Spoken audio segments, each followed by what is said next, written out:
BA Dinesh வந்துட்டு கிறிஷ வந்து கடத்தி வச்சுட்டு ரோஹிணி கிட்ட வந்து 2,00,000 வந்து கேட்குறப்ப, அவன் வந்து கல்யாணி மாரி நடிச்சு ரோஹிணி வந்து மனோஜ் கிட்ட போயிட்டு 2,00,000 வந்து குடுக்க சொல்லிருவாரு.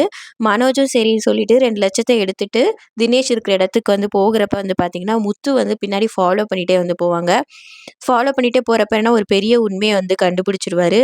பின்னாடி தினேஷ வந்து பிடிச்சுக்குவாரு. பிடிச்சுட்டு அவர அடிச்சு போட்டுட்டு, "அ உனக்கெல்லாம் காசுலாம் குடுக்க முடியாது. எதுக்கு இந்த மாரி பண்ற?" அப்படின்னு கேட்டப்ப, நான் வந்து ரோஹிணிட்ட வந்து நான் வந்து காசு கேட்டிருந்தேன். அது முன்னாடி என்ன சொல்லுவாருன்னா, நான் கல்யாணி கிட்ட வந்து காசு கேட்டிருந்தேன் 2,00,000 உங்க பையன வந்து கடத்தி வச்சிருந்து. இந்த மாரி தான் நான் வந்து கேட்டுட்டே இருப்பேன். ஆனா இப்பலாம் வந்து ரோஹிணி ரொம்ப ஓவரா பண்றாங்க. காசு வந்து குடுக்க மாட்றாங்கன்னு. உடனே முத்துக்கு வந்து கன்ஃப்யூஸ் ஆயிரும். ரோஹிணியா, கல்யாணியா என்ன குழப்புற அப்படின்னு சொல்றப்ப, ஓ! ரோஹிணி என்ற கல்யாணி அப்படின்னு தினேஷ் வந்து சொல்லுவாங்க. ஸோ துபாய்ல தானே கல்யாணியோட அம்மா வந்து இறந்துட்டதா வந்து சொன்னீங்க. கிறிஷோட அம்மா வந்து கல்யாணி துபாய்ல இறந்துட்டதா சொன்னீங்க.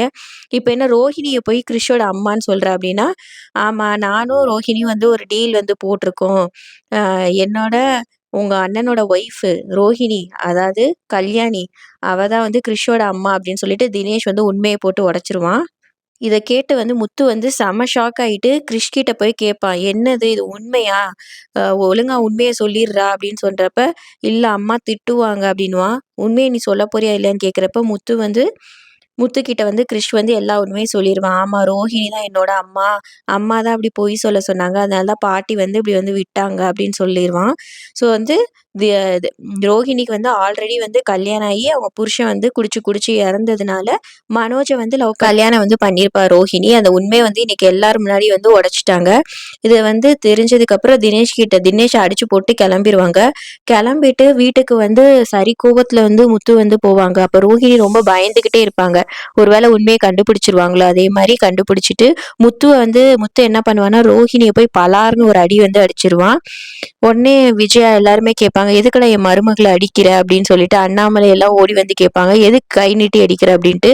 "இவ செஞ்ச வேலைய நீங்க வந்து பார்த்தீங்கன்னா, நான் மட்டும் இல்ல எல்லாரும் சேர்ந்து இவள அடிப்பீங்க." அந்த மாரி சொல்லுவான் முத்து. முத்து வந்து எல்லா உண்மையுமே குடும்பத்துக்கு முன்னாடி நின்னு போட்டு உடைச்சிருவாங்க.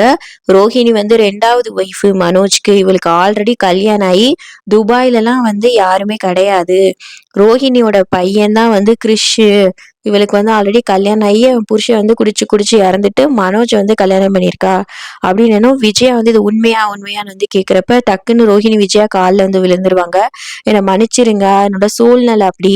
நான் அத சொல்லணும்னு நினைச்சேன்" அப்படி இப்படின்னு சொல்லிட்டு எல்லாரும் வீட்ல வந்து செம்ம டென்ஷன் ஆயிருவாங்க. ரோஹிணியும் வந்து நெறைய எக்ஸ்பிளைன் பண்ண ட்ரை பண்ணுவாங்க. "நான் நிஜமாவே மனோஜ வந்து லவ் பண்ணி தான் வந்து கல்யாணம் பண்ணிக்கிட்டேன்" அப்படின்ற மாரி.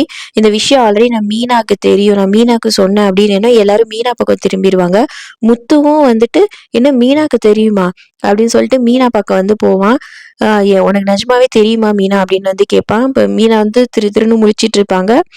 முத்து வந்து மீனாவையுமே அடிக்கிற மாரி கை ஓங்குவாங்க. அதோட இந்த எபிசோட் வந்து முடிச்சுட்டாங்க. ஸோ அடுத்தடுத்து என்ன திருப்பங்கள் நடக்குது அப்படின்றத நம்ம வெயிட் பண்ணி பார்க்கலாம்.